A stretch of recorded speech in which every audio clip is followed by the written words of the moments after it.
Hi hello నమస్తే welcome to India next. Tirupati laddu కల్తీ వ్యవహారం రాజకీయ రగడ సృష్టించి మాజీ ముఖ్యమంత్రి జగన్మోహన్ రెడ్డి తిరుపతి వెళితే ఏం జరుగుతుందని ఉత్కంఠకు తెరపడింది. తిరుపతి లడ్డు కల్తీ రాజకీయం చేస్తూ చంద్రబాబు నాయుడు తిరుమలను అపవిత్రం చేస్తున్నారని జగన్ ఎదురు దాడి చేసి రేపు తిరుమలకు పాదయాత్ర చేయాలనుకున్నారు.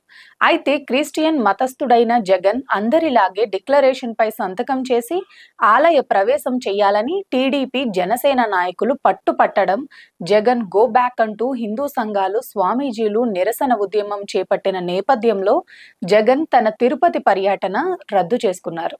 అయితే ఇది జగన్మోహన్ పై తాము సాధించిన విజయం అని, ఇకనైనా జగన్ హిందువుల మనోభావాలను దెబ్బతీసే పనులు చెయ్యరాదని పేర్కొంటూ సనాతన ధర్మ పరిరక్షణ సమితి జేఏసీ బ్రాహ్మణ చైతన్య వేదిక ఒక ప్రకటన విడుదల చేసింది. జగన్ కు శ్రీ వెంకటేశ్వర స్వామిపై భక్తి ఉన్నందునే ఆయన దీనిపై ప్రత్యర్థులు మరింత రాజకీయం చేయకుండా పర్యటన రద్దు చేసుకున్నారని, ఆ విధంగా తనను అవమానించాలనుకున్న ప్రత్యర్థులపై విజయం సాధించారని జగన్ మద్దతుదారులు అంటున్నారు.